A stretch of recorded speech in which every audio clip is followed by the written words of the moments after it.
quiero hacer un ejercicio para despertarnos y le voy a pedir a todo este lado de mi izquierda que se ponga en pie. Y ahora quiero que se miren al lado de la derecha y que le digan a la cuenta de 3, Dios te ama. 1, 2 y 3. Dios te ama. Ahora quiero que se sienten y le voy a pedir al lado de la derecha que se pongan en pie y que se miren a los que están en la izquierda y que le digan, Dios no te ha abandonado.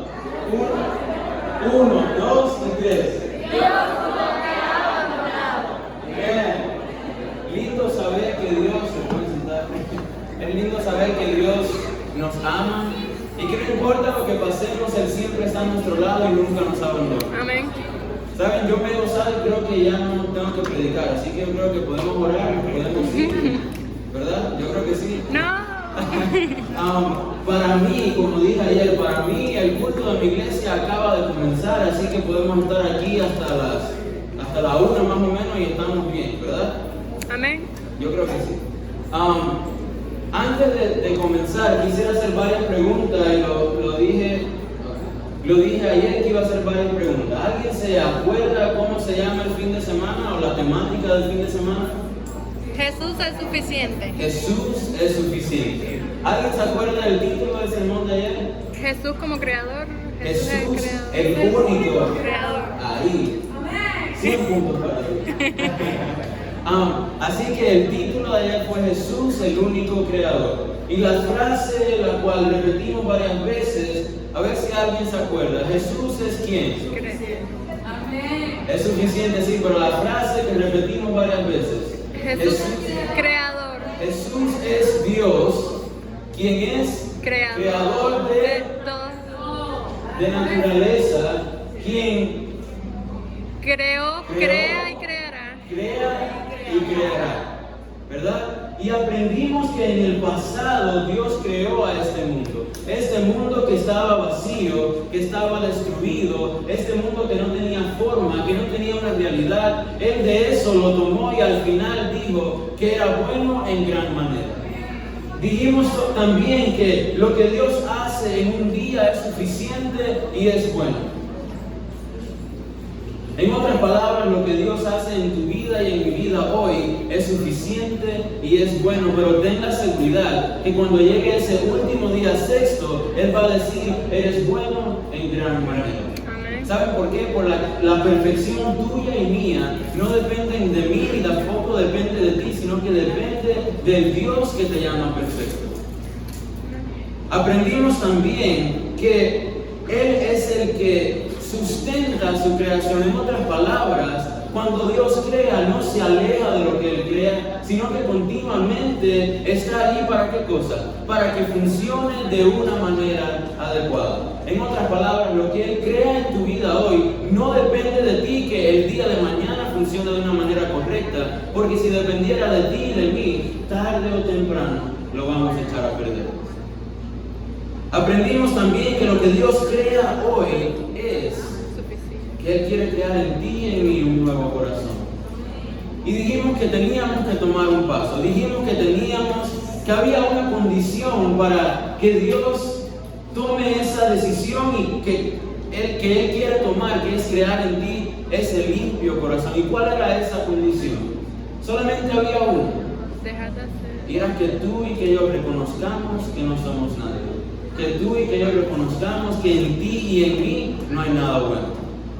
¿Saben por qué? Porque la salvación, lo único que tenemos que hacer para ser salvos es que somos pecadores. Y Jesús simplemente te dice, aquí tengo un regalo. La pregunta es, ¿qué vas a hacer? ¿Lo vas a aceptar o simplemente lo vas a dejar para que hacer lo que tú piensas o hacer lo que crees que es mejor? Y después hablamos acerca de ese Dios que un día va a crear algo nuevo. Que un día esta tierra de dolor, de tristeza, de incertidumbres, esta tierra llena de sufrimiento, donde a veces pasamos por crisis, situaciones la cual no entendemos y nos preguntamos por qué, un día eso va a terminar. Porque Dios prometió que van a haber un cielo nuevo y una tierra nueva para ti y para mí. Y hoy el título de este sermón es Vida con Jesús. ¿Sabe por qué? Porque lo más importante en tu vida y en la vida mía es que cada día podamos vivir con Cristo Jesús. Que cada día podamos levantarnos y cuando me levante decirle, Señor, gracias porque me das un nuevo día. Que cuando vaya a la escuela no voy solo, sino que voy sabiendo que Jesús está a mi lado. Y cuando voy al trabajo voy con Jesús, porque sé que vivir con Jesús es lo único que me califica para ser suficiente. Amén. Porque tú y yo no somos suficientes por lo que somos, sino que somos suficientes por aquel que te llama suficiente. Y ese se llama Cristo Jesús. Amén. Oremos. Querido Padre que estás en los cielos, Señor, te damos gracias. Gracias porque hoy hemos sentido la presencia de tu Santo Espíritu y hemos sentido que tú nos has hablado al corazón. Pero Señor, humildemente venimos ante ti una vez más para pedirte que nos hables nuevamente.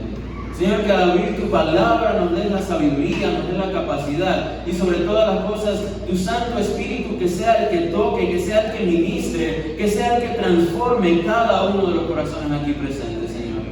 Ayúdame a mí al presentar tu palabra, Señor, quita mis limitaciones, mis imperfecciones, para que Jesús pueda ser exaltado, porque Él es el único que puede transformar la vida, Señor. Gracias, dirígenos y ayúdanos ahora, en el nombre de Jesús. Amén. Así que, como ya dije, el título de hoy es Vida con Jesús. ¿Y cómo es la temática? Jesús. No desayunarnos. Jesús es suficiente. Y quisiera que fuéramos juntos al libro de Colosenses, el capítulo 3. Y está en pantalla, pero si tienen sus Biblias y me quieren acompañar, leamos juntos en Colosenses 3, de 1 al 4. Y dice: siendo que habéis resucitado con Cristo, buscad las cosas de arriba, donde está Cristo sentado a la diestra de Dios. Poned la mirada en las cosas de arriba, no en las de la tierra, porque habéis muerto y vuestra vida está escondida con Cristo en Dios. Cuando Cristo vuestra vida se manifieste, entonces vosotros también seréis manifestados con Él en gloria. Repito y dice: cuando Cristo vuestra vida se manifieste, entonces vosotros también seréis manifestados con Él en gloria. Amén. Lindo tener esta esperanza de que un día no vamos a tener que seguir viviendo en este mundo, sino que vamos a ser manifestados junto con Cristo en gloria. Pero ¿saben? Me interesa mucho cómo empieza este pasaje en el primer versículo y dice: siendo pues que ustedes han resucitado con Cristo. ¿Saben? Y en esta frase encierra muchas cosas que muchas veces estamos en la iglesia y no entendemos lo que significa ser un cristiano, porque no entendemos lo que encierra este pasaje. Dice: siendo pues que ustedes han resucitado con Cristo. Cuando Pablo escribe esto, habíamos dicho ayer que hago la pregunta: ¿dónde estaba Pablo cuando escribe esta carta? Pablo se encontraba en la cárcel. Nunca había visitado esta iglesia, no conocía a los miembros de la iglesia, solamente tenía un amigo, Epafras, el cual conocía a Pablo y le había dicho lo que estaba sucediendo en la iglesia. Y ahora Pablo le escribe a la iglesia para corregir o contestar esta herejía que ellos tenían en la iglesia. Y ahora Pablo le escribe y le dice: siendo pues que han resucitado con Cristo. Pero es interesante que este siendo pues es una condición. En otras palabras, Pablo está diciendo o está infiriendo que estas personas han entendido que ellos han resucitado con Cristo. La pregunta es: ¿qué implica eso? Yo no sé ustedes, pero yo creo que las únicas personas que pueden resucitar son las personas que han muerto. ¿Lo dijeron ustedes o no lo dijeron? Las únicas personas que hoy pueden resucitar es porque un día o ayer o en este momento están muertas, ¿sí o no? Lo que pasa contigo, conmigo, es que no entendemos que el cristianismo se trata de morir continuamente al yo y empezar a vivir para Jesús. Y tristemente vamos y caminamos, estamos en la iglesia y estamos haciendo cualquier cosa menos viviendo para Jesús. Estamos viviendo para quedar bien con el que se sienta a mi lado. Estamos viviendo para que cuando el pastor vaya a mi casa, arreglo todo. No importa que en la semana es un reguero, no importa que mi familia se está destruyendo, pero cuando el pastor va a mi casa le presento lo mejor, porque lo que quiero hacer es quedar bien con las personas. O quizás quedar bien con un cargo, o quizás quedar bien con la iglesia.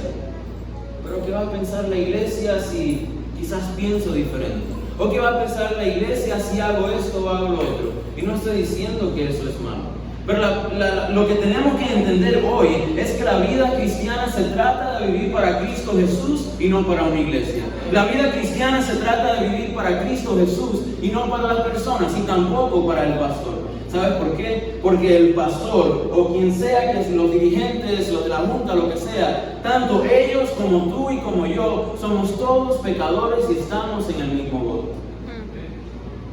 Por eso no te creas que porque nos llamamos ser el remanente o porque tenemos la verdad somos los mejores. Y eso hablábamos en la lección esta mañana.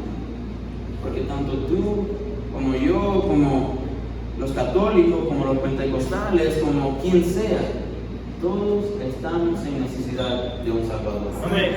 ¿Saben? Y ahora Pablo le dice, siendo pues, y lo pone como una condición. ¿Por qué? Porque esta es decisión tuya y mía si hoy vamos a permitir que Cristo te resucite a ti y me resucite a mí. ¿Saben por qué? Porque cuando dice, ustedes han resucitado con Cristo, está en un pasado, algo que ya sucedió, pero a la vez está en una voz pasiva. Y quizás me pregunten, pero ¿y a mí qué me importa si está en una voz pasiva o no? ¿Saben qué? Lo que eso significa es que la acción recae sobre la persona y no es la persona que está haciendo la acción. En otras palabras, el resucitar, el nacer de nuevo, depende de lo que hace Jesús y no de lo que haces tú. Depende de lo que Jesús hizo en el pasado y por eso dice, ustedes han resucitado en un pasado, porque no es lo que tú haces hoy lo que hace la diferencia, sino que es lo que Jesús hizo en la cruz del Calvario lo que hace la diferencia. Amén. Lo que pasa es que muchas veces no entendemos esto. ¿Sabes? Y no entendemos, y me viene ahora la cita que dice Elena de White, que deberíamos de pasar, aunque sea una hora, mirando hacia dónde. La pregunta es, ¿por qué no entendemos esto? ¿Por qué cuando predicamos de esa cruz que decía Pablo, para los griegos y para los judíos es locura, pero para nosotros los cristianos es poder y salvación de Cristo Jesús? ¿Saben por qué? ¿Por qué cuando predicamos de esto no entendemos esto? Y es que el Evangelio se trata de esa cruz, porque si no hubiera una cruz no hubiera un Evangelio. Y es que el Evangelio en esta carta de los Colosenses, Pablo lo dice tan lindo. Él dice, el Evangelio es Cristo Jesús y no hay otro Evangelio. ¿Saben por qué? Porque habían personas en esta iglesia que hacían cualquier cosa, vivían un Evangelio Jesús más. ¿Cómo? Sí, vivían un Evangelio, Jesús murió por mí, yo lo acepté, todo muy lindo, pero ahora yo todavía tengo que portarme bien, porque si no me porto bien, entonces no voy a ser salvo. Y no estoy diciendo que eso esté mal, pero Jesús me salvó, pero ahora yo todavía tengo que de alguna manera pagarle eso que él hizo. Estas personas vivían un Evangelio Jesús más. ¿Y será que nosotros estamos viviendo ese mismo Evangelio hoy? Jesús más. Quizás todavía estamos en la iglesia, llevamos en la iglesia años, 20, 30, 40 años, y no entendemos que el único que es suficiente para salvarte a ti y salvarme a mí se llama Cristo Jesús. Y Él hoy te dice simplemente acéptalo, pero muchas veces no lo aceptamos porque queremos hacer lo que nosotros pensamos que es correcto. Y ahora Pablo dice, ustedes han resucitado. La pregunta es, ¿quieres ser resucitado? ¿Estás dispuesto a dejarte morir con Jesús? ¿Saben? Jesús le decía a los discípulos, y para mí es una de las frases más contraculturales y contra orgullo y contra yo que hay en la Biblia. Le decía, todo aquel que quiera ser mi discípulo, niéguese a sí mismo, tome su cruz y siga en pos de mí. ¿Sabe por qué? Porque la vida del cristiano, escuchen esto, la vida del cristiano es un camino constante hacia el Calvario. Tarde o temprano vas a ser crucificado. Y es que cuando llega ese momento te va a doler. Te va a doler porque, como decía ayer, no nos gusta dejar el control. No nos gusta empezar a vivir para alguien más. Pero es que de eso se trata el cristianismo. No se trata de formas, de normas, de reglamentos, sino que se trata de una relación, se trata de una vida con Cristo Jesús. Y ahora Pablo le dice, buscar las cosas de arriba. Y me interesa mucho porque Pablo dice, empezando, él dice, resucitados con Cristo Jesús. Y habíamos dicho que eso está en qué cosa? En un pasado, ya es una realidad, ya sucedió. Ya Jesús se encargó, o Él todavía hoy se puede encargar de que tú puedas resucitar con Él. Ya eso es una realidad. Tristemente vivimos como si no lo fuera. Pero Pablo les quería decir a ellos, el hecho de que Jesús resucitó y fue al cielo es la esperanza, es la certeza, es la evidencia de que tú y que yo todavía tenemos esperanza de, a pesar de lo que soy, a pesar de lo que hago, todavía Jesús me puede resucitar en medio de mi pecado, en medio de mi incertidumbre, en medio de mi duda. Jesús todavía tiene poder para que tú hoy puedas ser resucitado y puedas ser más que victorioso en el nombre de Jesús. Y Pablo decía, ya eso está, ya eso es una realidad. Y ahora Él les dice, busquen las cosas de arriba y pongan su mirada en ellas. ¿Saben por qué? Porque Dios nunca te pide que actúes sin antes Él haber hecho su parte. Tristemente no entendemos esto. Tristemente, a través de toda la Biblia encontramos hecho y ahora te dice haz. Pero tristemente siempre miramos la tortilla. Decimos, tenemos que hacer para que entonces. No. Nosotros hacemos porque ya Jesús lo hizo por ti, lo hizo por mí. Hoy nosotros guardamos mandamientos. Y voy a tocar ahora un punto que quizás a lo mejor me tiren piedra, pero no importa. ¿Saben qué? Nosotros guardamos mandamientos no para ser salvos, sino porque ya somos salvos en Cristo Jesús.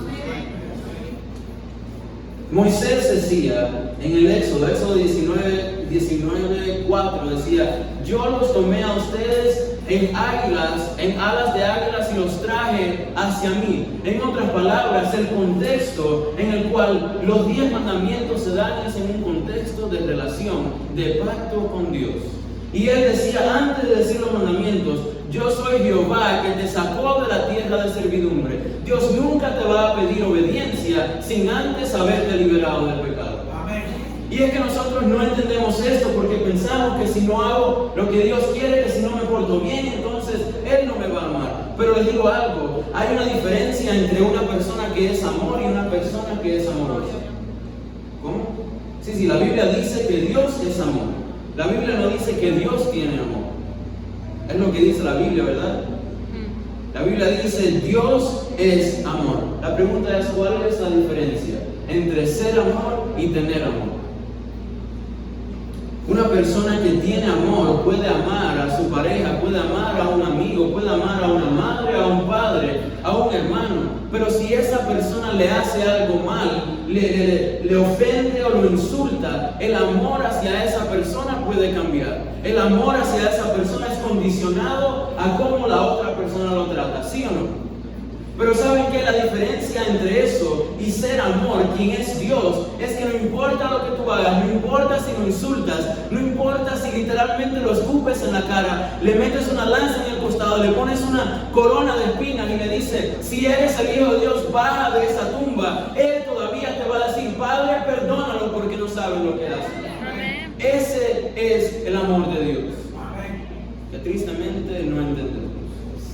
Que tristemente vamos por la vida y como que no nos importa. ¿Saben por qué? Porque continuamente vivimos como si Jesús no fuera suficiente. Porque vivimos una vida como si Jesús es algo más. ¿Saben? Y voy a tocar otro punto y en nuestras 28 creencias, la pregunta es, ¿por qué Jesús es una creencia más? Jesús es la creencia donde todas las demás deberían tornar. no lo digo yo, sino que pueden leer citas de Elena de White en cualquier lugar donde ella dice todas las verdades tienen que ir en torno a la mayor verdad que se llama Cristo Jesús. ¿Saben por qué? Porque Él no es una cosa más, sino que Él es el Evangelio y no hay otro. Gloria a Dios. Y ahora Dios le dice, o Pablo le dice a estas personas, ahora que han sido resucitados, ahora que ya tienen eso como una realidad, ahora busquen las cosas de arriba. ¿Saben por qué? Porque por ti y por mí nunca vamos a tener el poder, el deseo o la motivación para buscar las cosas de arriba. ¿Sí o no? ¿No les ha pasado eso? Dice, Señor, pero yo quiero ser diferente, Señor, pero ¿qué tengo que hacer, Señor? Pero es que yo caigo en lo mismo y nos preguntamos, pero ¿por qué no cambio? Y es que continuamente lo estás tratando de hacer solo y Dios simplemente te dice, déjame obrar para darte el poder, darte la motivación, que tus ojos no estén en el problema, sino que estén en Dios. Que tus ojos no estén en tus limitaciones, sino que estén en ese Dios que es mucho más grande que tus limitaciones. Es solamente a través de esta relación que nosotros encontramos el poder para ser salvos. Y sigue diciendo, dice, porque habéis muerto y vuestra vida está escondida con Cristo en Dios. ¿Saben? Cuando dice aquí, porque habéis muerto, en este contexto, esta palabra muerto significa morir como si alguien hubiese sido ahogado. Esa es la ilustración que Pablo tiene en mente cuando está diciendo esto, cuando está escribiendo esto. ¿Saben por qué? Porque Pablo estaba aludiendo al bautismo.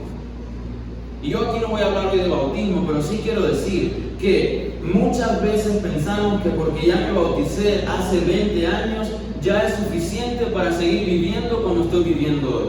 Me explico.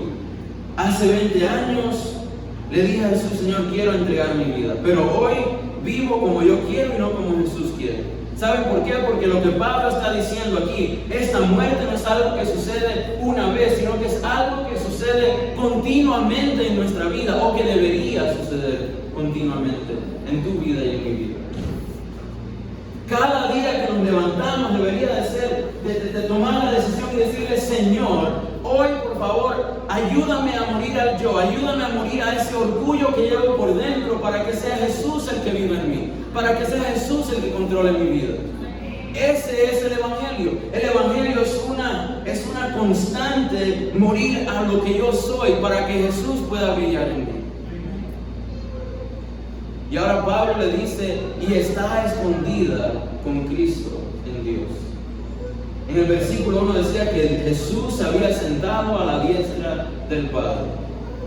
La carta a los Efesios, y voy a hacer un paréntesis, y la carta a los Colosenses son cartas que son muy relacionadas, cartas que son muy parecidas y tratan más o menos los mismos temas. Y en Efesios 2 algo dice Pablo, ustedes están sentados con Cristo en los lugares celestiales.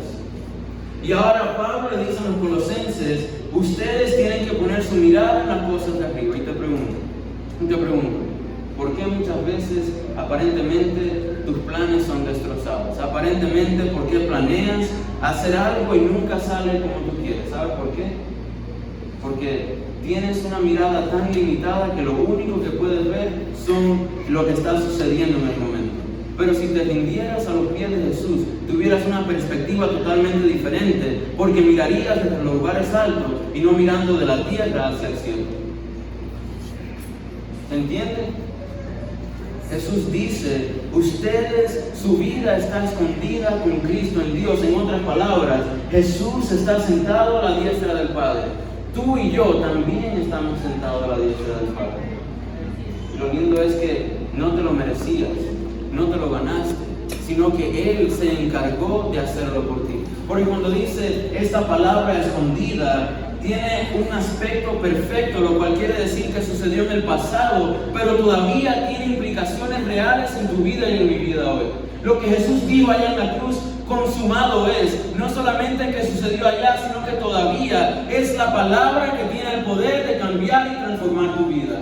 Y esa palabra, cuando dice aquí escondida con Cristo en Dios, aunque sucedió en un pasado, todavía es una realidad en el hoy. Y la pregunta es, ¿por qué vivimos constantemente como si no estuviéramos sentados en los lugares celestiales? ¿Sabes qué? La vida cristiana comienza del reposo al hacer, no del hacer al reposo. ¿O acaso no es eso el sábado? ¿Estaba Adán y Eva cuando Dios creó el mundo? ¿Qué fue lo primero que hicieron? Descansaron en lo que Dios había hecho. Y es que esa es la gracia, descansar en lo que Jesús ya hizo. Saben, en la Biblia hay muchos ejemplos de esto, pero como esta carta la escribió Pablo, decidí tomar el ejemplo de Pablo. Y dice en Hechos 9, del 1 al 6, dice: entonces Saulo, respirando aún amenazas y homicidio contra los discípulos del Señor, se presentó al sumo sacerdote y le pidió cartas para las sinagogas en Damasco, con el fin de llevar preso a Jerusalén a cualquiera que hallara del camino, fuera hombre o mujer. Mientras iba de viaje, llegando cerca de Damasco, aconteció de repente que le rodeó un resplandor de luz desde el cielo. Él cayó en tierra y oyó una voz que le decía: Saulo, Saulo, ¿por qué me persigues? Y él dijo: ¿quién eres, Señor? Y él respondió: yo soy Jesús a quien tú persigues, pero levántate, entra en la ciudad y se te dirá lo que te es preciso hacer. Y la pregunta es: ¿quién era Saulo? Hable. ¿Quién era Saulo? Era perseguidor. ¿Qué más? Fariseo. ¿Qué más? ¿No han leído a Pablo? ¿No han leído a Pedro? Erudito. ¿Saben? Pablo se autodenomina en la Biblia como judío de judíos, fariseos de fariseos. ¿Quiénes eran los fariseos? Exactamente, era ese alumno el cual se había aprendido a los pies de Gamaliel, que era uno de los más grandes maestros de la ley en el tiempo de Pablo. Pablo era ese joven que creció en la iglesia, ese joven que se conocía literalmente los primeros 5 libros de la Biblia de memoria. A él no tenía que usar la Biblia o usar un pergamino para saber lo que decía en Éxodo 25:10. Él se lo sabía de memoria. Pablo era esa persona que tenía todo este conocimiento. Pablo era esta persona que pensaba que estaba siguiendo a Jesús. Pero no sé si se dieron cuenta que dice aquí: Saulo, Saulo, ¿por qué me persigues? Y la respuesta de él fue: ¿quién eres, Señor?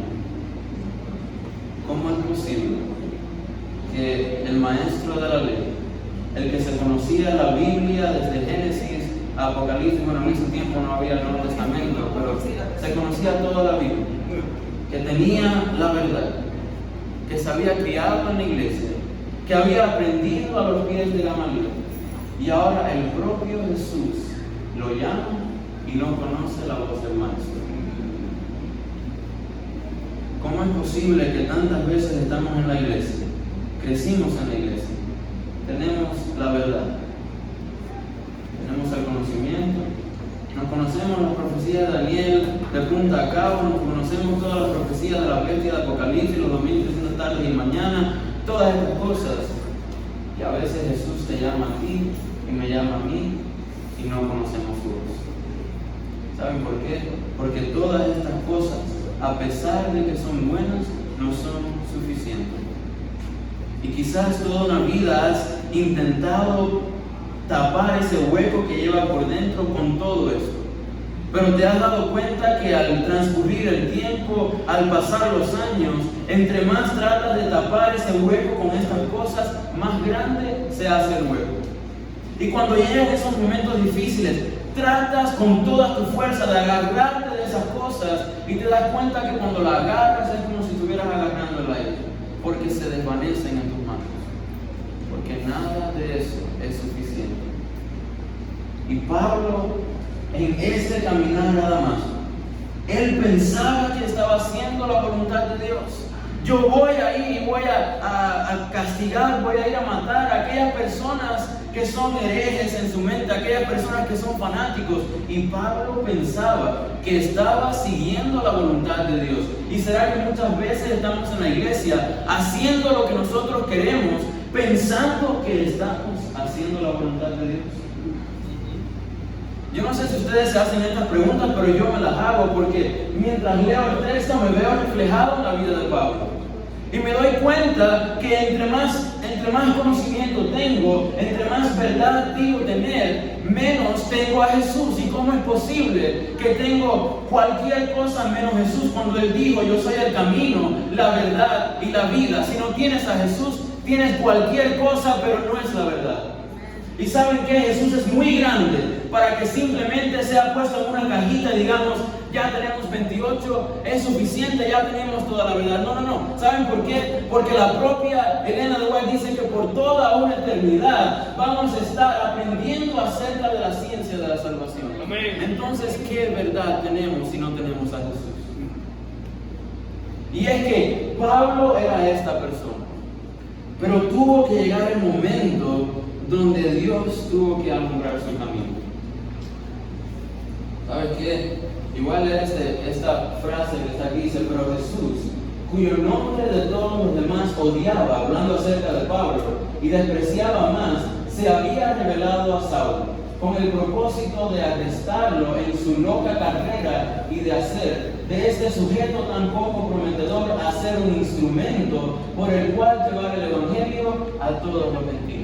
¿Cómo es posible que de un perseguidor, el hombre más malvado de ese tiempo, Dios escoge eso para hacer de él la persona que iba a llevar el evangelio a los gentiles? Que todavía hoy en las universidades adventistas, en seminarios, el apóstol que más se estudia sigue siendo Pablo. ¿Cómo es posible que esa persona que lo único que tenía en su mente era mal, era hacerle daño a las personas, cómo es posible que Dios escoge eso? ¿Y sabes lo que Dios te quiere enseñar a ti y a mí con eso? Es que este libro, el cual yo tengo aquí, si voy desde Génesis a Apocalipsis, lo único que encuentro son personas rotas, personas que no servían para nada, personas que eran malas. Vemos a David, el cual adulteró, el cual mató, y Dios dice que él era el único conforme a su corazón. Vemos a Sansón, el cual tenía un plan y lo destrozó todo, pero al final todavía Dios le da la fuerza para cumplir su voluntad. Porque la Biblia se trata de personas rotas, las cuales fueron hechas nuevas en el nombre de Jesús. ¿Saben por qué? Porque no solamente en la historia encontramos un antes y un después cuando vino Jesús, sino que en tu vida, cuando te encuentras en Jesús, encuentras un antes y un después. Y solamente eso lo podemos hallar cuando Jesús alumbra tu vida tal como alumbra la vida de Pablo.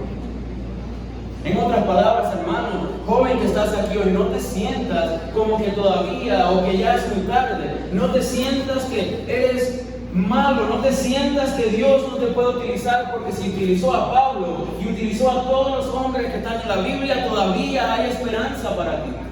Todavía hay esperanza para nosotros a pesar de lo que somos. Porque Dios no te ama por lo que eres, sino que te ama a pesar de lo que eres. Amén. Dice, ¿qué entendió Pablo? Y yo busqué dos textos que creo que más o menos ayudan a resumir todo lo que Pablo entendió cuando se encontró con Jesús. Dice, 2 Corintios 12, 8 al 9, dice, en cuanto a esto, 3 veces he rogado al Señor que lo quite de mí, y me ha dicho, bástate mi gracia, porque mi poder se perfecciona en la debilidad. Por tanto, de buena gana me gloriaré más bien en mis debilidades, para que habite en mí el poder de Cristo. ¿Saben? Pablo, los eruditos piensan que cuando las escamas se le cayeron, es posible que este látigo que él sentía todavía tenía problemas en los ojos, aun cuando fue sanado. Otras personas dicen que es otra cosa que Pablo estaba experimentando, pero algo estaba experimentando que tanto le dolía que dice que le pidió al Señor 3 veces, Señor, quítalo de mí. ¿Y cuál fue la respuesta de Dios? Bástate mi gracia. Y quizás hoy estás buscando una respuesta y la tienes enfrente de tu nariz y no te das cuenta, no porque Jesús no te la está dando, sino porque no la quieres ver. ¿Y saben cuál es la respuesta para Dios, para ti hoy? Bástate mi gracia. Porque aún en tu debilidad, aún cuando no tienes fuerza, aún cuando no puedes, aún cuando te sientes que ya vas a tirar los guantes, Dios te dice, bástate mi gracia. Aun cuando te sientes que no eres suficiente para ser salvo, Jesús te dice, bástate mi gracia, porque ella es suficiente para salvarte hoy, salvarte mañana, pasado, no importa si caes, mi gracia todavía es suficiente para levantarte, porque la Biblia dice, el justo cae, pero se levanta. Amén. Pablo entendió que aún en su debilidad, que aún a pesar de que él no tenía nada bueno, que a pesar que dentro de él lo único que había era malo, él entendió que solamente era suficiente gracias a la gracia, y disculpen la redundancia, a la gracia de Dios. Y Pablo entendió otra cosa. Y para mí este texto resume lo que es el Evangelio. Y dice en Gálatas 2:20, y si lo saben, lo pueden leer conmigo, dice, con Cristo he sido juntamente crucificado. Y ya no vivo yo, sino que Cristo vive en mí. Y lo que ahora vivo en la carne, lo vivo por la fe en el Hijo de Dios, quien me amó y se entregó a sí mismo por mí. ¿Saben? Hablaba con un amigo y decíamos, esto es doloroso. Ser crucificado en esa cruz, ni a ti ni a mí me gusta. Y a veces cuando alguien viene y te hace mal, lo que literalmente siente es bajarte con un clavo de eso, y el mismo clavo que con el que te crucificaron, meterse a esa persona por lo que te hizo. ¿Sí o no? Esto es doloroso. Y esto para ti y para mí es imposible. Pero ¿sabes qué? La Biblia dice que lo que es imposible para el ser humano es posible para Dios. Amén. ¿Cuál es la condición? Reconocer que en ti y en mí no hay nada bueno. Reconocer que somos personas destrozadas, personas que no tenemos nada bueno y que necesitamos a un Salvador. Dejemos de vivir de apariencias, porque las apariencias tarde o temprano se van a caer al piso. Lo de afuera lo podemos cambiar, pero lo de adentro, el único que lo puede cambiar se llama Cristo Jesús. Amén. Pablo entendió que se trataba de vivir con Jesús. Pablo entendió que se trataba de estar en una relación estrecha con Cristo Jesús diariamente. Porque él entendió que él era débil, porque él entendió que no era suficiente, porque él entendió que dentro de él no había nada bueno, porque él entendió que solamente en Cristo él era suficiente. Pablo entendió que la vida cristiana se trata de vivir con Cristo Jesús. Y él termina en ese cuarto texto de Colosenses con esta promesa: y cuando se manifieste Cristo, la vida de ustedes, entonces también ustedes serán manifestados con él en gloria. ¿Sabes? Sí, está muy bonito que dice, cuando él se manifieste van a ser manifestados también ustedes. Pero lo que más me importa de ese texto es que dice, cuando se manifieste Cristo, la vida de ustedes. En el original literalmente dice que Cristo es la vida mía. En otras palabras, si no tengo a Cristo, estoy muerto. Si no tengo a Cristo, no tengo nada. Pero si tengo a Cristo, lo tengo todo. No importa que esté viviendo a un cuento. Si tengo a Cristo, lo tengo todo. Conclusión. Este texto para mí es probablemente uno de los más poderosos que hay en la Biblia. Y lo hemos leído tantas veces que para nosotros no tiene ningún poder, porque suena muy bonito, pero ahí se queda. Pero el propio Jesús le decía a los discípulos, esta es la vida eterna, que te conozcan a ti, el único Dios verdadero, y a Jesucristo, a quien tú enviaste. Amén. Sabes, muchas veces vivimos la vida, le voy a pedir a él que vaya pasando al frente, que va a terminar con un canto. Muchas veces vivimos la vida esperando a lo que va a suceder en el mañana. Cuando lleguemos al cielo, cuando llegue la vida eterna, entonces voy a ser diferente. La vida eterna está en el hoy, porque se trata de conocer a Cristo Jesús. Pero saben, esta palabra conocer aquí literalmente está hablando acerca de un conocimiento íntimo entre Jesús y tú. Porque a veces pensamos que porque conocemos o tenemos el conocimiento correcto, o porque tenemos el conocimiento teológico mejor que los demás, ya ese conocer es suficiente. No. Aquí lo que está hablando es de una relación diaria con Cristo Jesús. Y eso Jesús lo llamó la vida eterna. ¿Sabes qué? No tienes que esperar a mañana. Hoy puedes empezar a vivir la vida eterna. Hoy puedes empezar a vivir con Jesús cada día de tu vida. Y concluyo con esta historia que quizás hayan escuchado, pero cada vez que la escucho, conmueve mi corazón porque me dice de lo grande y de lo completo que es Cristo Jesús. Había un padre y un hijo. Y este padre y este hijo crecieron juntos. Y este padre era una persona afluente, tenía dinero, no le faltaba nada. Dice que este padre le gustaba coleccionar todos los cuadros de arte de personas grandes como Rembrandt y todas estas personas que son reconocidas en el arte. Y en su casa tenía una colección de estos cuadros que costaban miles y millones de dólares. Y mientras su hijo iba creciendo, el padre también compartía esta emoción con su hijo. Y mientras su hijo fue creciendo, el hijo también empezaron a gustar estas artes, el coleccionar estas cosas. Y este era el pasatiempo favorito entre el padre y el hijo. Pero el tiempo pasó. Y como todo en esta tierra pasa, el hijo también pasó porque el hijo creció. Y empezó la guerra y el hijo fue llamado a ir a la guerra. Y el padre se tuvo que quedar solo, aquel que era su único compañero, aquel que era el único que siempre estaba a su lado, aquel con el cual él compartía esto que más le gustaba hacer, ya no estaba allí. Llegó la primera Navidad y un día tocaron a la puerta. La primera Navidad donde no estaba con su hijo.